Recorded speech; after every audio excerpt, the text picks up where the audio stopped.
Nós vimos ontem, olhando mais objetivamente a pessoa do Espírito Santo, que ele realiza em nós aquilo que primeiro ele realizou em Jesus. Ele é o dom do Pai ao Filho, e esse dom alcança na humanidade de Jesus essa autoridade que dá a Jesus esse direito de nos batizar com o Espírito Santo, o mesmo Espírito que o envolveu na sua concepção e o envolveu na sua unção e o envolveu na sua glorificação.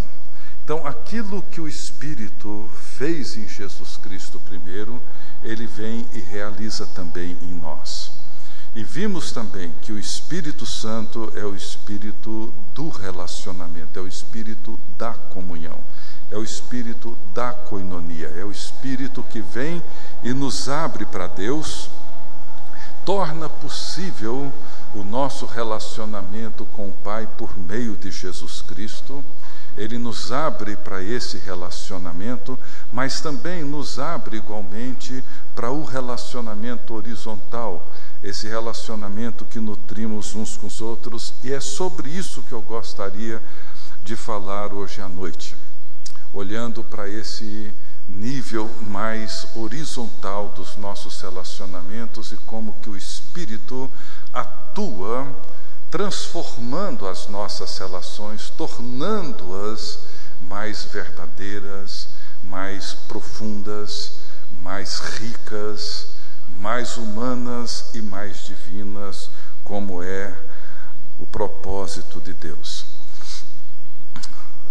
Uma maneira de nós lermos as cartas de Paulo, e aqui eu penso na carta aos Romanos, na carta aos Efésios e Gálatas, as duas cartas aos Coríntios, uma preocupação que Paulo tinha em mente ao escrever essas cartas, claro, além da instrução importante que ele dava àquelas igrejas dentro de necessidades e características muito particulares, mas uma preocupação comum que Paulo tinha em mente era o que fazer quando se juntavam no mesmo lugar gentios e judeus convertidos, judeus vindo de uma grande e longa herança que tinha as bases, as raízes do cristianismo, e os gentios vindo das suas mais diferentes origens pagãs. De repente, essas pessoas chegavam no mesmo lugar para adorar a Deus, com essa bagagem, com essas histórias, com a formação completamente diferente. O que poderia ser feito para que essas pessoas, com histórias tão diferentes, não só do ponto de vista pessoal, mas também do ponto de vista da sua herança cultural e religiosa, o que fazer para que essas pessoas se vissem como povo de Deus? Essa era uma tarefa monumental, uma tarefa que inclusive hoje, tratando de pessoas numa mesma cultura, vivendo no mesmo lugar, tendo em grande parte o mesmo nível socioeconômico, etc., nós encontramos dificuldades enormes, encontramos barreiras, obstáculos imensos. Agora vocês imaginam no primeiro século, judeus, gentios, pessoas de várias nacionalidades, escravos, livres, pessoas bem posicionadas socialmente, outras eram escravos livres, soldados romanos, comerciantes gregos, e de repente essas pessoas se encontravam no mesmo lugar para adorar a Deus. O que fazer para que essas pessoas adquirissem uma nova identidade de ser corpo de Cristo, povo de Deus, e relacionarem-se entre si num relacionamento que é expressivo, ou que fosse expressivo daquilo que Deus havia feito em Jesus Cristo? Essa era uma tarefa muito grande. envolvia questões culturais, econômicas, sociais, políticas, religiosas, em todos os seus aspectos, e Paulo precisava lidar com todos esses obstáculos. E eu gostaria, para a nossa meditação de hoje à noite, olhar para um texto da carta aos Efésios e, num certo sentido, sem grandes pretensões, olhar um pouco mais para essa carta, pensando nesse tema. Efésios capítulo 5, dos versos 15 a 21. Efésios capítulo 5, dos versos 15 a 21. Efésios 5, começando no verso 15. Portanto, vede prudentemente como andais, não como nécios, e sim como sábios, remindo o tempo, porque os dias são maus. Por esta razão não vos torneis insensatos, mas procurai compreender qual a vontade do Senhor. E não vos embriagueis com vinho, no qual há dissolução, mas enchei-vos do Espírito, falando entre vós com salmos, entoando e louvando de coração ao Senhor com hinos e cânticos espirituais, dando sempre graças por tudo a nosso Deus e Pai, em nome de nosso Senhor Jesus Cristo, sujeitando-vos uns aos outros no temor de Cristo. Então veja bem, todos nós ansiamos por relacionamento. Essa é uma necessidade básica, fundamental do ser humano. É aquilo que nós mais desejamos. Mas, ao mesmo tempo, é aquilo que nós mais receamos. É aquilo que mais nos alegra, mas também aquilo que mais nos decepciona. É aquilo que mais nos realiza, mas ao mesmo tempo é o que mais nos frustra. E nós vivemos o tempo todo buscando e fugindo. Queremos ser amados, mas temos medo. Nós temos medo das decepções, das desilusões. Queremos nos doar, mas temos receio de sermos mal compreendidos, abusados, rejeitados.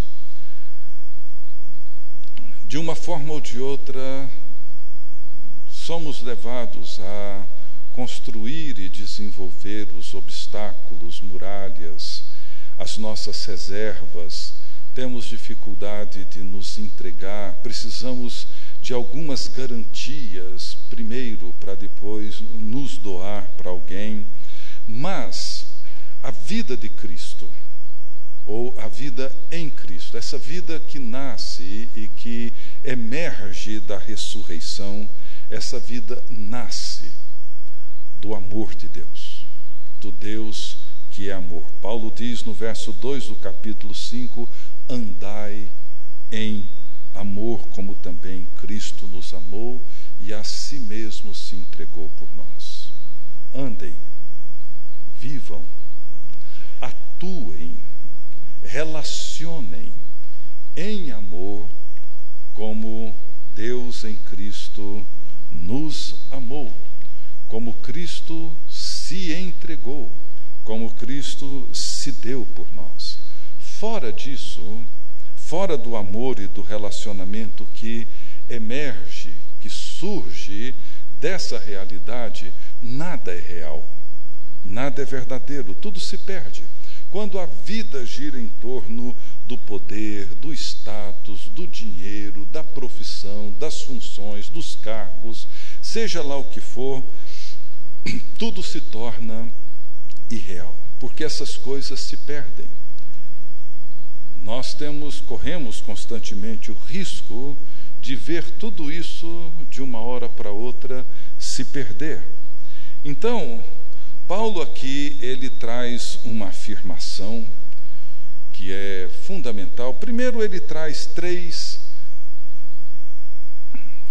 não mas, né? Vede prudentemente como andais, não como nécios, mas como sábios. Não vos torneis insensatos, mas procurai compreender a vontade do Senhor.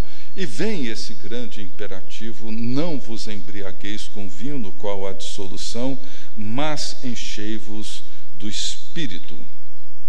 Veja que a imagem que Paulo usa é que a embriaguez, ela causa dissolução, ou seja, ela dissolve. Essa embriaguez, claro, pode ser vista, entendida metaforicamente, com tudo aquilo que nós muitas vezes usamos, com todos os meios e os recursos que nós usamos para os nossos relacionamentos, para a nossa vida, seja para o nosso ministério, mas que eles têm essa fragilidade, eles têm essa possibilidade de se dissolverem, de se perderem. A embriaguez causa isso. A dissolução é aquilo que se dissolve. Aquilo que o Espírito realiza permanece. Aquilo que o Espírito realiza é verdadeiro. E podemos ver isso claramente, como foi dito na primeira noite, em Atos capítulo 2, como resultado da pregação de Pedro, como resultado de Pentecostes e daquela primeira comunidade de cristãos que amanhece o dia com 120 pessoas e termina o dia com mais de 3.000 pessoas, e de repente essas pessoas estavam juntas, partilhavam seus bens, dividiam as suas refeições, se colocavam aos pés dos apóstolos, ouvindo seus ensinamentos. Ninguém disse que eles tinham que fazer isso, não houve nenhum decreto, não houve nenhuma lei, ninguém disse: olha, a partir de agora nós vamos estar juntos e nós vamos pegar todos os nossos bens e vamos começar a repartir entre nós, ninguém vai considerar seu nada que possui. Não houve nada disso. Apenas alguma coisa mudou na mente, mudou no olhar, mudou na percepção, mudou na forma como eles concebiam suas relações, a vida deles. Alguns dos relatos dos historiadores sobre os cristãos no primeiro século são impressionantes, porque eles procuravam cuidar das viúvas dos soldados que muitas vezes os fustigavam. Eles ficavam impressionados como que essas pessoas cuidam das esposas e dos órfãos, das viúvas e dos órfãos daqueles que um dia os açoitaram e foram cruéis com eles. Como que essas pessoas conseguem fazer isso? Eles faziam. Eles agiam desse jeito. Ninguém disse que era assim que tinha que ser. Alguma coisa aconteceu dentro deles. E é disso que Paulo vai falar aqui. E Paulo apresenta aqui 3 realidades que eu gostaria de olhar com vocês hoje à noite, que descrevem, eu chamaria que são realidades que descrevem relacionamentos cheios do Espírito Santo. O primeiro, no verso 19, Paulo diz: falando entre vós. Uma linguagem cheia do Espírito Santo. Depois, no verso 20, Paulo diz: dando sempre graças por tudo a nosso Deus e Pai. Essa conduta cheia de gratidão. E por fim, Paulo fala: sujeitando-vos uns aos outros no temor de Cristo. Essa mútua interdependência, essa mútua sujeição. Então vamos lá, vamos pensar nessas três evidências, nesses 3 sinais de pessoas, comunidades cheias do Espírito Santo. Primeiro, não vos embriagueis com vinho no qual há dissolução, mas enchei-vos do Espírito, falando entre vós. Nós sabemos que são palavras que criam relacionamentos. Se não me engano, foi esse escritor que faleceu ano passado, Rubem Alves, que escreveu numa das suas crônicas, se não me engano, citando Nietzsche, mas dizendo que quando um casal se aproxima no altar para o casamento, diz que o pastor nunca deveria perguntar: fulano, você deseja casar com a fulana, ser fiel a ela, até que a morte o separe? Fulano, é com fulano que você deseja casar e permanecer fiel até que a morte separe? Ele disse que a pergunta deveria ser assim: fulano, é com a fulana que você deseja passar o resto da sua vida conversando? E perguntar para a mulher: é com esse rapaz que você gostaria de passar o resto da vida conversando? Porque a conversa, a linguagem, ela cria ou ela destrói uma comunidade. Comunidades são criadas e são destruídas com palavras. Sempre foi assim. Quando nós vinculamos a ação do Espírito apenas a eventos sobrenaturais, poderosos, o que acontece, mas não é apenas isso, isso não acontece o tempo todo, ininterruptamente, nós perdemos essa perspectiva de que uma das coisas, uma das realizações do Espírito na vida do discípulo de Jesus Cristo é que ele transforma a nossa linguagem. Falando entre vós com salmos, hinos, cânticos espirituais, não imagino que Paulo estivesse dizendo que devemos conversar entre nós cantando. Paulo está se referindo a uma linguagem que é carregada, marcada, centrada na glória de Deus, onde através de relacionamentos redimidos essa glória se manifesta. Então veja bem, quando nós encontramos alguém que é capaz de nos ouvir e que é capaz de nos compreender, nós estamos diante de uma experiência profundamente libertadora.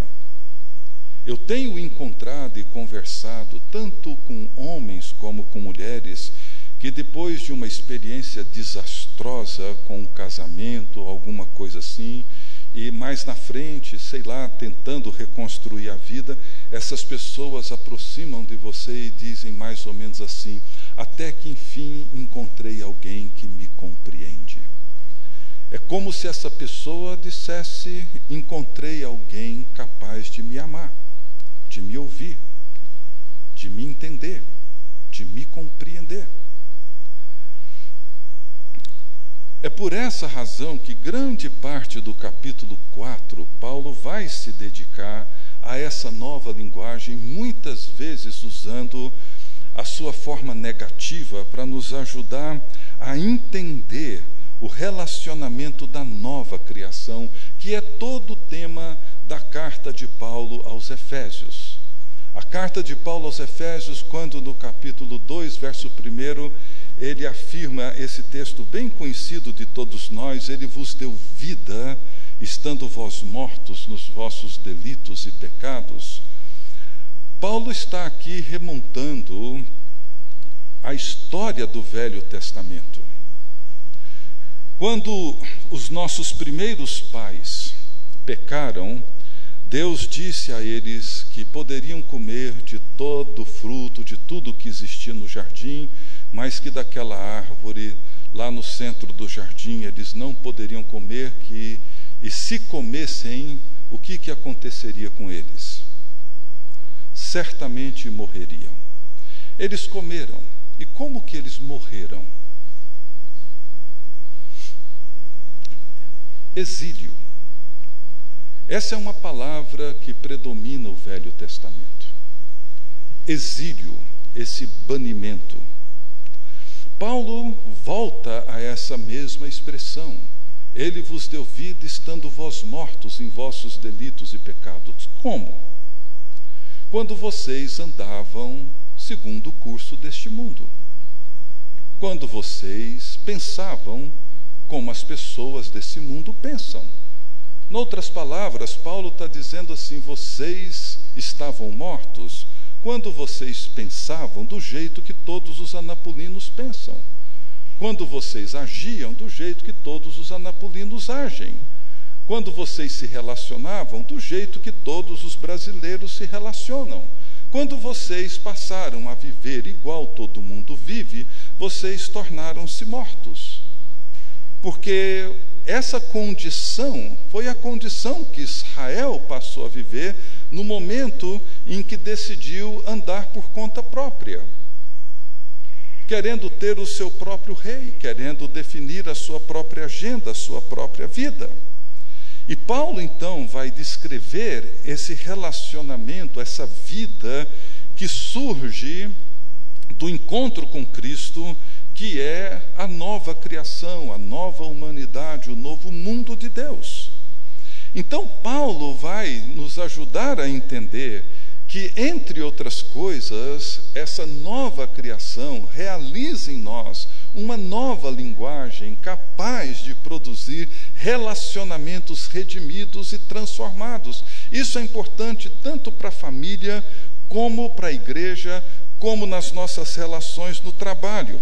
Veja algumas citações de Paulo, aqui no capítulo 4.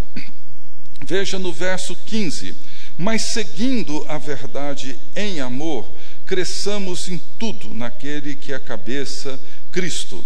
Verso 25: por isso, deixando a mentira, fale cada um a verdade com seu próximo, porque somos membros uns dos outros. Veja, o que Paulo está dizendo aqui: seguindo a verdade, nós vamos crescer e nós vamos caminhar.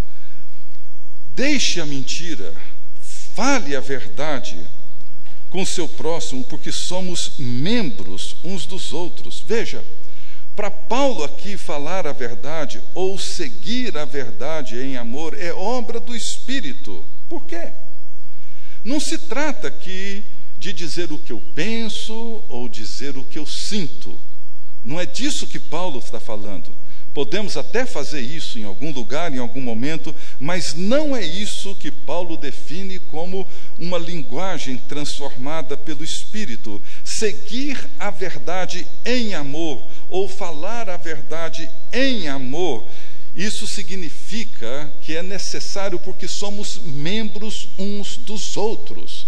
Portanto, o outro me importa. Eu não estou falando o que eu penso, eu estou falando aquilo que é necessário para que o outro cresça, para que o outro possa amadurecer, para que o outro possa dar passos mais consistentes em direção a Cristo. Eu não estou preocupado com o que eu acho, ou o que eu sinto, ou o que eu penso. Diz respeito ao outro, não a mim. A verdade em amor é a verdade dita em amor àquela pessoa, é a verdade dita em amor a Deus, é a verdade dita em amor pela verdade divina, pela palavra de Deus. A verdade em amor é aquilo que nos ajuda a crescer, que nos ajuda a amadurecer. Não é uma disputa de ideias, não é uma disputa de opiniões, diz respeito à forma como nós construímos relacionamentos. Uma esposa, um marido que diz a verdade em amor é aquela esposa ou aquele marido que procura olhar para o seu cônjuge, amá-lo, interessar-se por ele e dizer, conversar, ter uma linguagem apropriada para que aquela pessoa possa dar passos significativos na sua formação, no seu crescimento em direção a Cristo. Nós somos membros uns dos outros. Gente, e nós não fazemos isso se não for pelo Espírito Santo. Irai-vos e não pequeis, não se ponha o sol sobre a vossa ira. Paulo segue, quase todos os versículos dizem respeito à linguagem. Verso 29. Não saia da vossa boca nenhuma palavra torpe, e sim unicamente a que for boa para edificação, conforme a necessidade, e assim transmita graça aos que ouvem. É uma linguagem redimida que comunica graça, comunica esperança, comunica bondade divina. Não saia da vossa boca uma palavra que promove dissolução, contenda, conflito. É por isso que ele recomenda, no verso 31, longe de vós toda a amargura, cólera, ira, gritaria, blasfêmia, malícia. Antes, sejam pacientes, bondosos, perdoem uns aos outros.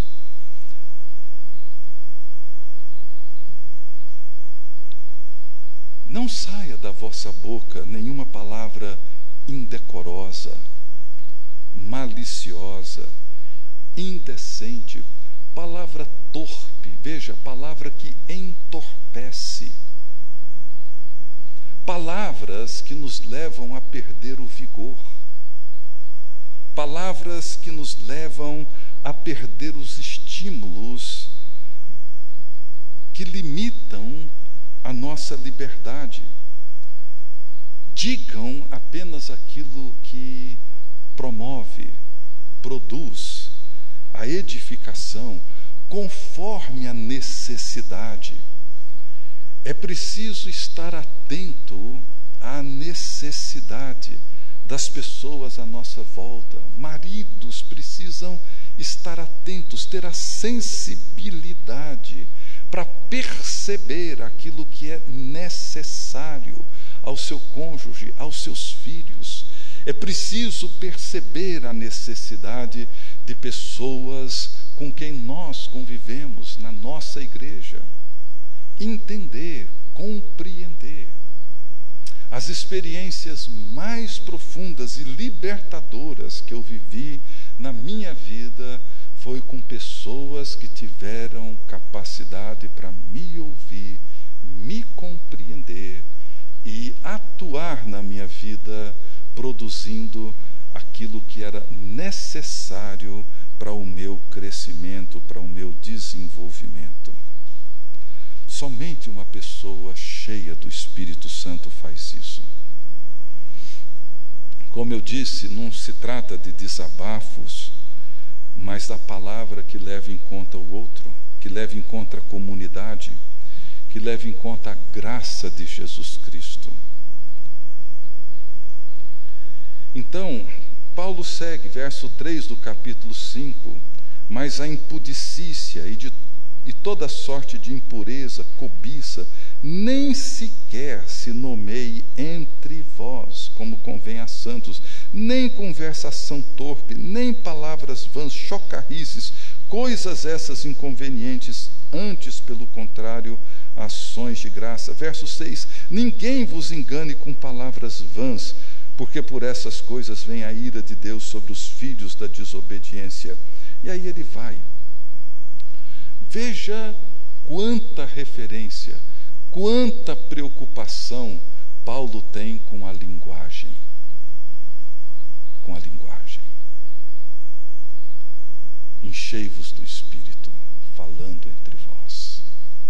Uma das evidências da presença e do poder do Espírito Santo é a transformação da nossa linguagem. Segundo, dando sempre graças por tudo a nosso Deus e Pai em nome de nosso Senhor Jesus Cristo. Eu gosto dessa afirmação de Paulo, principalmente quando ele fala sempre e tudo. É possível ser sempre grato por tudo? Eu acho que não. acha que é possível ser sempre grato por tudo? Eu estava brincando. É possível. Claro, não se trata, obviamente, de sermos ingênuos e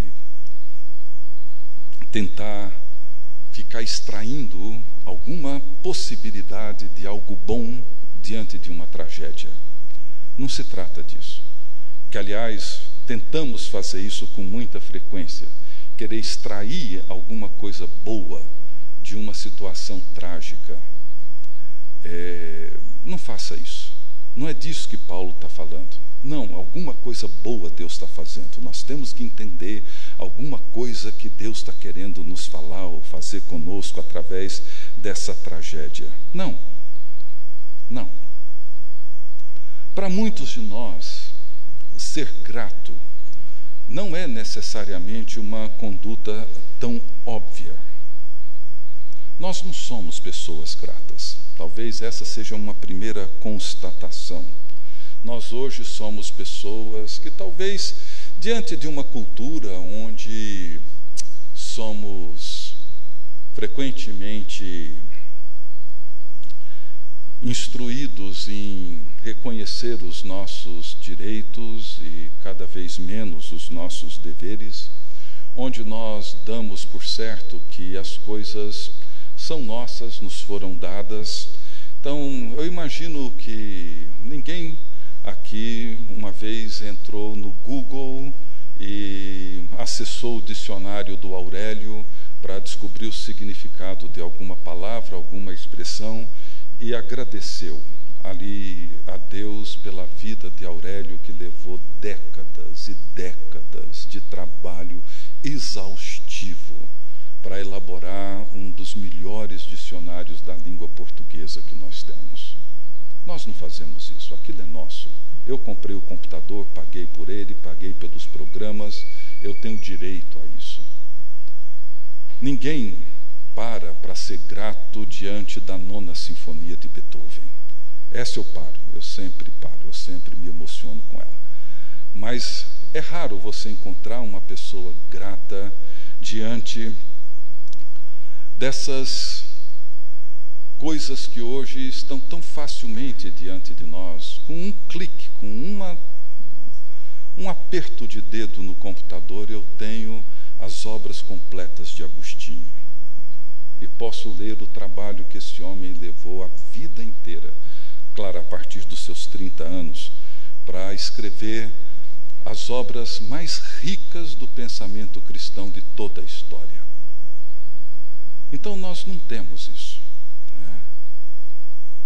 Nós não temos esse senso de gratidão como esse escritor russo Solzhenitsyn teve quando ele foi inexplicavelmente curado de um câncer em 1954. Ele foi mandado para casa para morrer em casa e não morreu. E a partir daí ele desenvolveu um senso de gratidão e ele disse assim: isso foi um milagre divino, não tem outra explicação. A partir de agora, toda a vida que me for dada não será mais minha, será construída em torno do propósito de Deus. Mas Paulo vai além disso. Eu diria que para Paulo é possível sim ser grato sempre por tudo, quando nós temos diante de nós um grande quadro e não uma imagem limitada, restrita da vida. Eu vou explicar. Paulo começa essa carta com uma gratidão. Paulo estava preso, é bom lembrar disso. Mas ele começa essa carta dizendo: bendito Deus e Pai de nosso Senhor Jesus Cristo, que nos tem abençoado com toda sorte de bênçãos espirituais nas regiões celestiais em Cristo, assim como nos escolheu nele antes da fundação do mundo, para sermos santos e irrepreensíveis, e em amor nos predestinou para ele, para a adoção de filho por meio de Jesus Cristo, segundo o beneplácito da sua vontade, para o louvor da sua graça, que Ele nos concedeu gratuitamente no amado, no qual temos a redenção, a remissão dos pecados, segundo a riqueza da sua glória, que Deus derramou abundantemente sobre nós, em toda sabedoria e prudência, desvendando-nos o mistério da sua vontade, segundo o seu beneplácito que propuser em Cristo, e vai. Paulo, ele tem esse grande quadro. E nesse grande quadro, Paulo reconhece que tudo, absolutamente tudo, nos foi dado. Não será dado, já foi dado. Essa é uma grande verdade teológica importante. Os verbos que Paulo usa estão todos no passado. Deus já nos abençoou com toda sorte de bênçãos espirituais, nos predestinou, nos escolheu nele antes da fundação do mundo, nos revelou toda a sua vontade. Ou seja, Deus não irá revelar a sua vontade, não. Nós temos uma tendência de olhar as bênçãos de Deus prospectivamente, as coisas que ainda irão acontecer. Paulo fazia diferente. Deus já fez em Cristo Jesus tudo. Ali na cruz do Calvário, na morte e na ressurreição de Jesus, Deus realizou todo o seu plano, todo o seu propósito. Está consumado. Tudo foi feito. Quando Paulo tem esse quadro, esse grande quadro diante dele, fica razoavelmente, ou bem mais fácil, você se situar dentro desse grande quadro e poder ser grato por tudo. Poder reconhecer que a sua vida faz parte desse grande projeto divino. Ou seja, esse que nos escolheu nele antes da fundação do mundo para sermos santos e irrepreensíveis perante ele, e em amor nos predestinou para a adoção de filhos, esse que temos a redenção, a remissão dos pecados, esse que derramou abundantemente sobre nós toda a sabedoria e toda a prudência, em toda a sabedoria e prudência a remissão, o perdão, a reconciliação, a redenção, esse mesmo Jesus que desvendou-nos o mistério da sua vontade, segundo o beneplácito que propuser em Cristo, que fez convergir em Jesus Cristo, na plenitude dos tempos, todas as coisas, tanto as do céu como as da terra. Esse Jesus, que é o centro de todas as coisas, e que nele tudo existe, e tudo foi criado, e sem ele nada do que existe poderia existir, esse Jesus Cristo dá para Paulo uma percepção, uma cosmovisão da vida, onde tudo, absolutamente tudo, já foi feito. Nada está por fazer. O que virá e o que está em curso já foi realizado. O reino já está presente. Será um dia consumado, mas ele já está presente.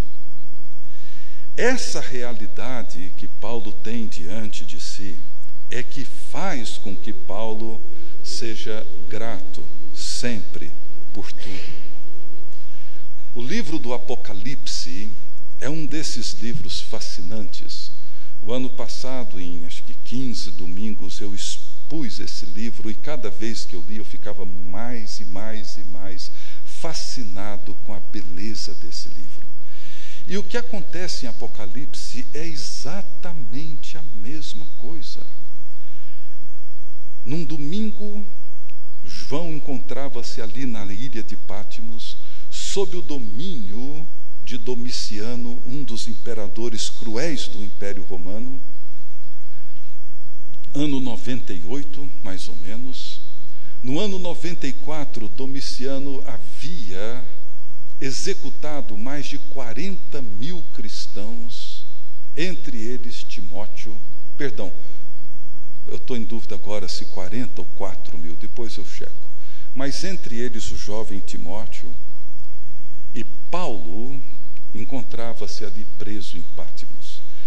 Provavelmente Paulo não foi executado porque ele já era idoso, um pastor muito amoroso, muito querido, provavelmente um dos últimos apóstolos ainda vivos, e sabiam que se executassem João, aquilo ali ia provocar uma comoção e uma possível convulsão entre os cristãos muito grande.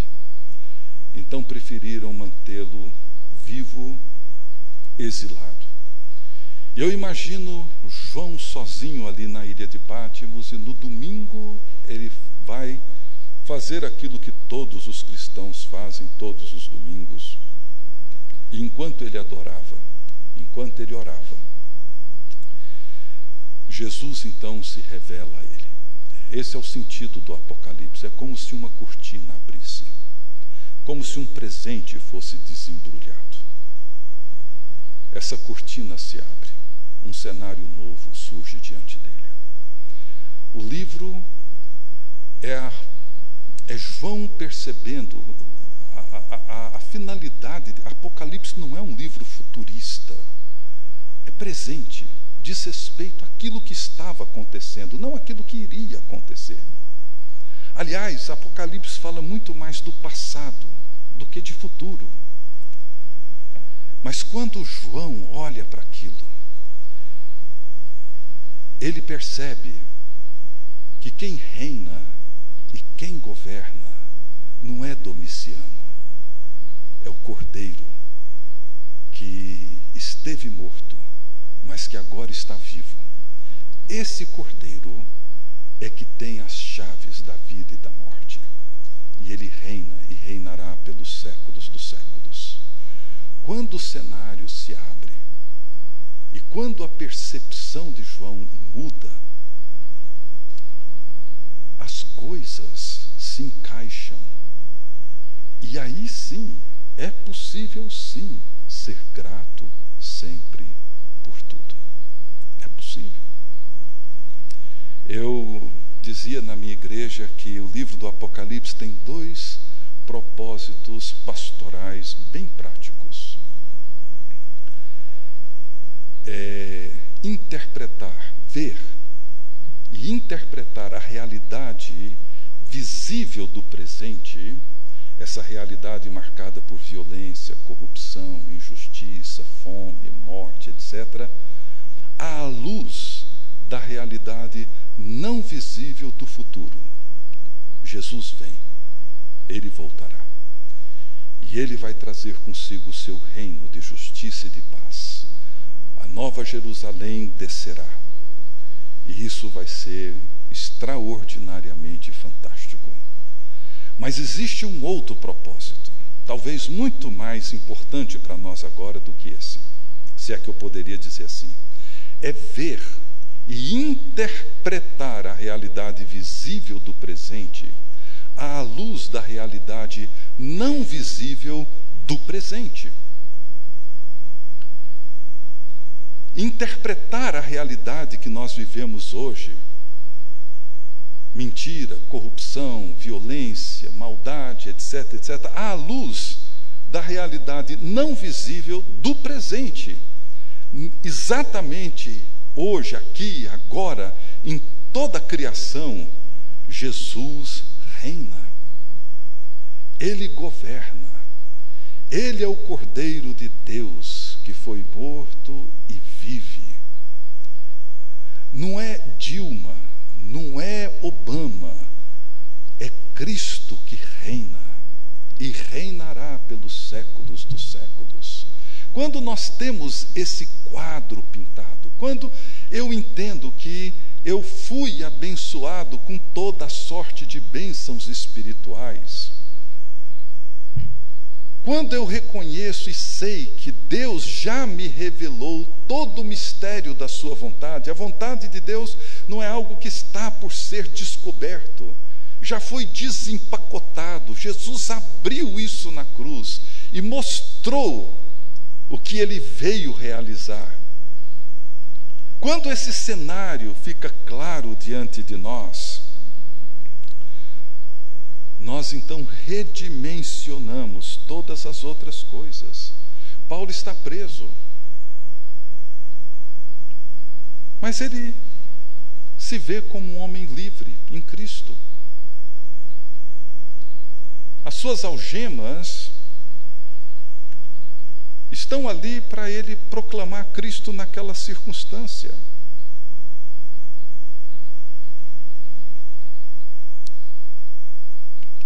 Dentro desse quadro, toda a nossa percepção da vida, família, trabalho, relacionamentos mudam de perspectiva.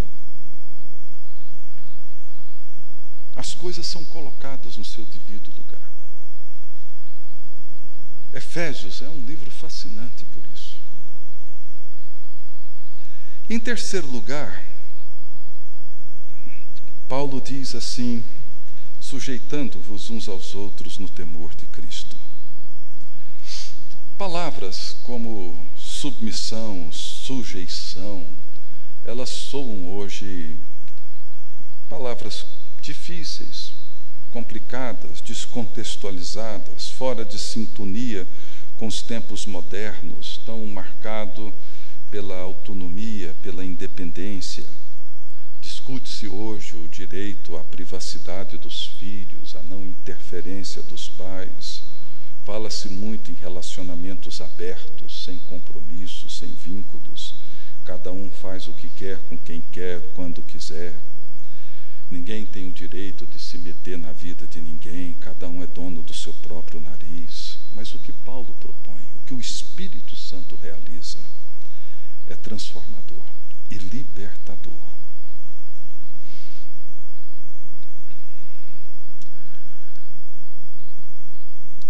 Para entender essa proposta de Paulo, ou essa ação do Espírito Santo, nós temos que reconhecer que essa mútua sujeição só acontece no temor de Cristo.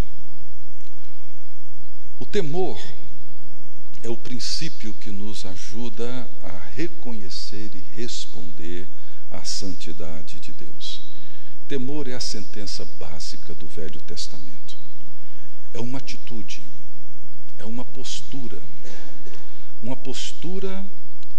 para com Deus e também uma postura que envolve os nossos relacionamentos. O temor é essa atitude que me ajuda a perceber que Deus não pode ser domesticado. Ele é o grande, Ele é santo, Ele é o todo-poderoso. Mas também nos ajuda a cultivar o respeito e o mistério do outro.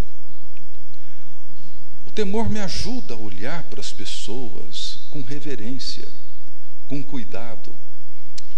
Tem um versículo do Salmo 25, se não me falha a memória, acho que 25, 16, uma coisa assim, onde o salmista diz assim, que a intimidade do Senhor é para os que o temem, aos quais ele dará a conhecer a sua aliança. Ou, numa outra versão, diz, aos quais ele dará a conhecer os seus segredos.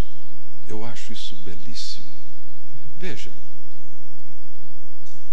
a intimidade de Deus é oferecida para aqueles que o reverenciam, para aqueles que o reconhecem como Deus, o totalmente outro, distinto de nós, e tem uma atitude adequada para ele. Isso é facilmente ilustrado nos nossos relacionamentos. Eu não entrego e não entregaria jamais a minha intimidade para alguém que banaliza quem eu sou, brinca com a minha pessoa, tenta me rotular, tenta me denegrir, tenta criar rótulos, conceitos sobre a minha pessoa. Para essas pessoas que banalizam quem eu sou, elas nunca participarão da minha intimidade. Quem participa da minha intimidade? As pessoas que me respeitam e que têm reverência para com o mistério que eu carrego comigo mesmo, com aquilo que eu sou. Nenhuma esposa entrega a sua intimidade se o seu marido não a reverencia, não respeita, e vice-versa. Por isso o temor é o princípio básico para a sujeição. Nós nos submetemos, nós nos entregamos, nós nos sujeitamos uns aos outros em Cristo e no temor de Cristo. Quando nós tememos, nós não estamos lidando apenas com um chefe intransigente, um homem frio, insensível, ou um corpo sedutor. O feto não é simplesmente uma massa sem valor, uma criança não é um estorvo para a vida dos adultos, porque sem temor, tudo é reduzido a um mero objeto, a uma ideia, a uma opinião. O temor é o princípio que nos ajuda a responder a esse convite, a esse chamado à sujeição. É um complemento indispensável. É o temor de Cristo.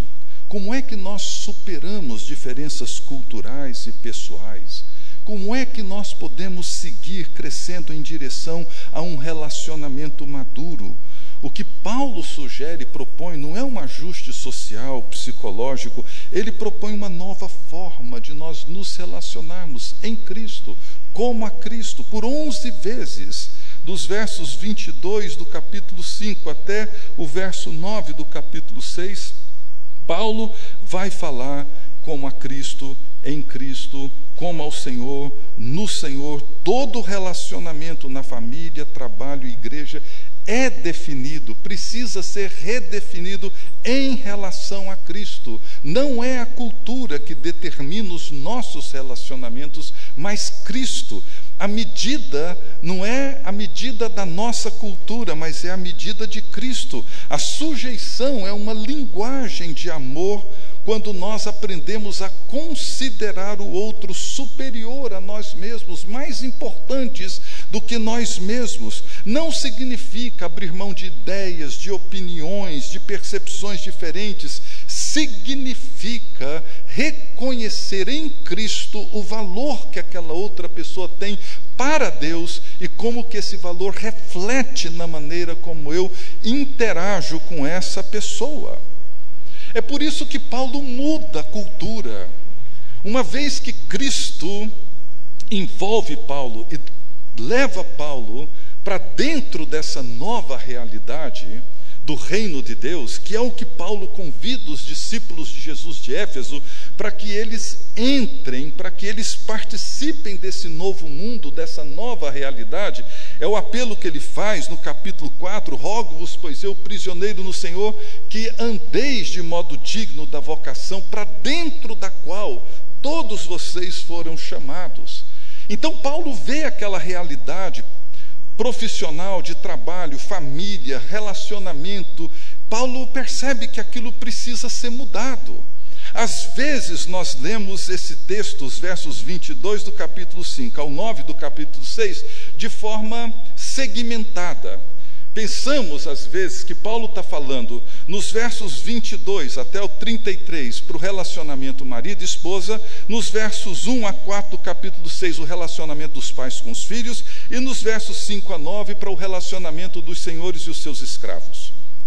Mas eu queria propor para vocês uma leitura um pouquinho diferente, que vai ajudar a gente a entender o texto melhor, eu acho, pelo menos me ajudou.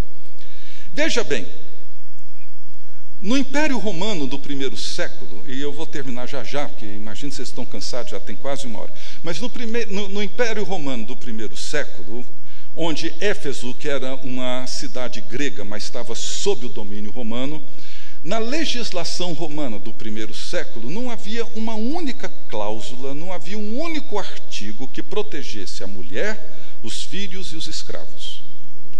O que havia na estrutura social romana era a figura de um patrono, era a figura daquele senhor que possuía, que era o dono, que tinha os seus bens, e em torno dele, ele tinha sob o seu domínio os animais falantes, que eram a esposa, as suas amantes, escravos, servos, etc., etc., que chamavam dos animais falantes, os animais não falantes, que eram os seu gado, seus cavalos, etc., e os seus objetos, os seus bens inanimados, a sua mobília, suas fazendas, suas terras, etc. Ele era dono disso, ele era o patros, ou o patrono de tudo aquilo. E ele podia dispor disso, como bem lhe entendesse. E se uma esposa se ofendesse com alguma coisa, ele poderia simplesmente mandá-la embora. E a única alternativa dela era tornar-se uma prostituta. Da mesma forma, os filhos. Ele não se envolvia com a formação dos filhos. Na primeira instância, na primeira infância, a mãe fazia isso. Quando entrava na adolescência, era entregue para os tutores, geralmente filósofos, que estavam sob a sua tutela. E quando entravam na juventude, entregava para os gladiadores para serem treinados para as guerras, para as batalhas, e vir a ser um general, alguma coisa assim. Bem, quando nós lemos o texto como um todo, me dá a impressão que Paulo não está falando para o homem e a mulher, depois para os pais e os filhos, e depois para os senhores e os empregados, ou os escravos. Ele está falando para o homem. Na relação desse homem com a mulher, com os filhos e com os seus escravos. Mas Paulo, ao meu ver, está se dirigindo ao homem, não a priori à mulher, filhos e escravos, mas ao homem. Por quê? Porque era o eixo que precisava ser mudado na cultura. As mulheres não tinham outra opção a não ser se sujeitarem pela força de uma estrutura dominadora opressiva. Os filhos da mesma forma, os escravos da mesma forma. O grande diferencial na mente cristã transformada do reino de Deus que Paulo tem foi chegar para esse homem que via para sua mulher um objeto e dizer para esse homem: ame a sua esposa, sacrifique-se por ela, doe-se a ela, santifique-a, sofra por amor dela. Dizer para esse homem isso era revolucionário. Gente, isso era completamente contracultural. Dizer para esse mesmo homem, que não tinha a menor preocupação com a criação do seu filho, e dizer para esse homem: crie o seu filho na disciplina e na admoestação do Senhor. E esse pais, do verso 4, Paulo não usa no termo genérico pai e mãe. A palavra aqui é pater, é o pai masculino. E você, pai, crie o seu filho na disciplina e na admoestação do Senhor, porque ele não fazia isso. E mais, ele chama esse mesmo homem que precisa mudar sua atitude para com a sua esposa, mudar a sua atitude para com os seus filhos, e diz para esse mesmo homem no verso 9: e vós, senhores, de igual modo procedei para com eles, para com seus escravos, deixando as ameaças de lado, sabendo que o Senhor, tanto deles como vós, está nos céus, e que para ele não há acepção de pessoas. De repente, esse dono dos escravos precisa agora olhar para esses escravos como irmãos e reconhecer que agora, em Cristo Jesus, mudou tudo. Em Cristo Jesus muda a maneira como esse homem olha para sua esposa. Em Cristo muda a maneira como esse homem olha para os seus filhos.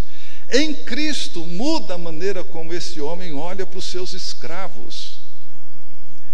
E veja a revolução nos relacionamentos numa sociedade onde isso vinha sendo mantido por séculos e séculos e séculos. E de repente Paulo entra e de uma maneira simples, porém firme e poderosa, o Espírito Santo vai mudando as estruturas da família, as estruturas sociais, as relações entre o patrão e os seus empregados, as relações entre o pai e os seus filhos. Como é que nós nos sujeitamos uns aos outros? Amando. Como é que os filhos honram seus pais? Sujeitando a eles. Como é que os maridos vão honrar as suas esposas? Sacrificando-se por elas. Como é que as esposas vão honrar os seus maridos?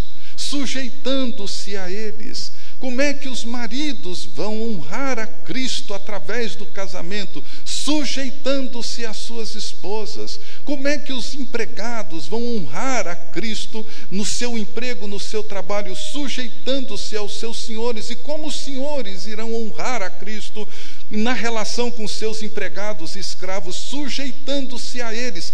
Tudo isso no temor de Jesus Cristo.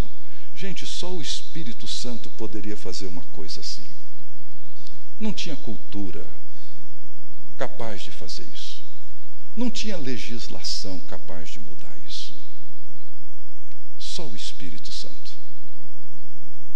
E veja o que estava acontecendo ali. Tudo está conectado. Deus é uma comunhão. A vida é concebida dentro de relacionamentos. Nós nascemos a partir do relacionamento dos nossos pais, de um homem e de uma mulher. Passamos 9 meses num útero, abrigados dentro de um ambiente seguro, com toda a nutrição necessária. Nascemos, crescemos nessa dependência do outro. E na medida em que vamos adquirindo habilidades para nos alimentar e nos locomover, nós percebemos que nós vivemos absolutamente conectados. Por isso que Paulo chama para andarmos ou viver no Espírito Santo. Ser cheio do Espírito, isso não é um imperativo abstrato. Às vezes nós temos uma percepção confusa. A grande maioria dos crentes talvez não consegue dizer que está andando no Espírito ou vivendo no Espírito. Nos achamos às vezes confusos para fazer isso. Mas para Paulo, viver e andar no Espírito é viver e andar nessa mútua dependência. É reconhecer que precisamos confiar na graça de Deus, não em nós mesmos. Para Paulo, andar na carne não é andar nas orgias e na promiscuidade, não é apenas isso, não. Isso é uma ponta da coisa. Para Paulo, andar na carne é andar de forma autoconfiante. Quando Paulo fala em confiar na carne, era quando ele tinha essa tendência a confiar em si mesmo, na sua formação judaica, na sua boa formação teológica, no seu bom pedigree, era uma pessoa inteligente, brilhante, etc. Então ele tinha essa tendência de confiar em si mesmo. A partir do momento em que ele não confia mais em si mesmo, onde ele não confia mais na sua boa formação, nos seus mestrados e doutorados, na educação boa que ele teve com seus pais e no fato de ter estudado junto com os melhores mestres e de ser uma pessoa que dominava a Torá e dominava toda a lei, todos os mandamentos, um homem que procurava viver com integridade. Quando ele percebeu que não era isso não ia adiantar, e ele então se rende, se sujeita a Cristo, aí tudo começa a mudar. É por isso que no final da carta aos Gálatas ele diz que nós ou semeamos para o Espírito ou para a carne. Não vos enganeis, de Deus não se zomba. Aquilo que o homem semear, isso também ceifará. O que semeia para a sua própria carne, da carne colherá corrupção, mas o que semeia para o Espírito, do Espírito colherá vida eterna. Nós semeamos. Todas as vezes que um marido se sujeita à sua esposa, ele está semeando para o Espírito. Toda vez que uma esposa se sujeita ao seu marido, está semeando no Espírito.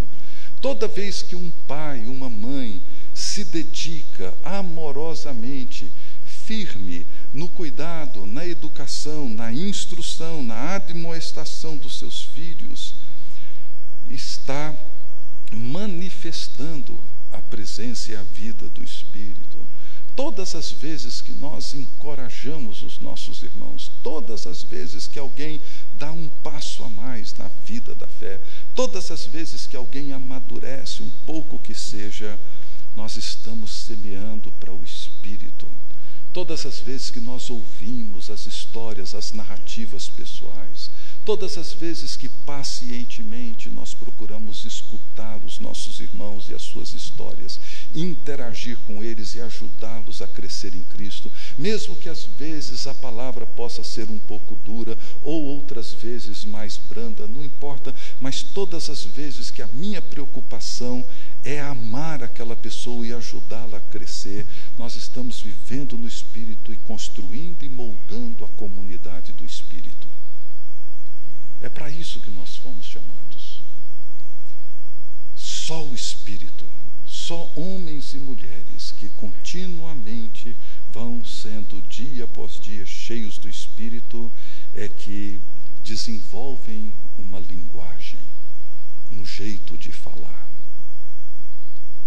Não só verbalmente, mas com os outros sentidos. Uma linguagem que transmite graça, uma linguagem que edifica, uma linguagem que corrige, uma linguagem que afirma a verdade em amor. E aí crescemos. Somente o Espírito Santo, homens e mulheres cheios do Espírito, é que são gratos, conseguem interpretar as diferentes situações da vida dentro de um grande quadro. Um quadro onde eu sei e creio que Deus, em Cristo Jesus, já me deu tudo o que eu precisava. Quando eu creio nisso, quando eu reconheço isso, eu faço como Paulo fez em Romanos 8. Aquelas 4 afirmações que Paulo diz: se Deus é por nós, quem será contra nós? O que Paulo está dizendo não é que se Deus é por mim, nada vai acontecer comigo. Não, ele está dizendo, sendo Deus por mim, o que essas coisas de ruins podem fazer contra mim? É claro que eu vivo num mundo onde tem bactéria, tem vírus, motorista bêbado, político corrupto, etc. Eu sofro tudo isso como todo mundo sofre. Paulo não está dizendo que não vai acontecer nada comigo. O que Paulo está dizendo é o seguinte: Deus estando comigo, o que essas coisas podem fazer contra mim? Que poder elas têm?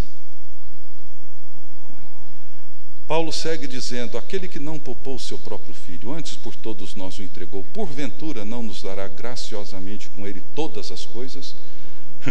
Paulo está dizendo assim: olha, se Deus deu para nós o seu filho, que é o seu bem mais precioso, haveria alguma coisa que Deus te negaria? Por que então, quando você ora, você tem essa sensação de que Deus não responde suas orações? Isso é paganismo. Isso não tem nada a ver com a fé cristã. Se Deus me deu o seu filho, que é o seu bem maior, o que Deus me negaria? A promoção no trabalho? Uma saúde melhor? Não. Se Deus me deu o seu bem maior, Deus nunca nos negará nada que nos seja necessário, a vida e a fé. Um dia nós vamos estar diante dele e vamos descobrir que nunca nos faltou nada. Ele sempre nos deu tudo. Não importa as circunstâncias que vivemos. Paulo entendia assim. Paulo viveu uma vida dificílima. Dificílima. Passou boa parte da sua vida em cadeia.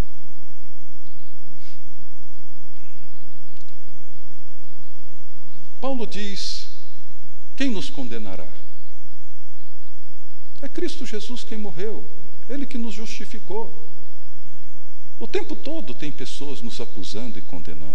Nós mesmos fazemos isso.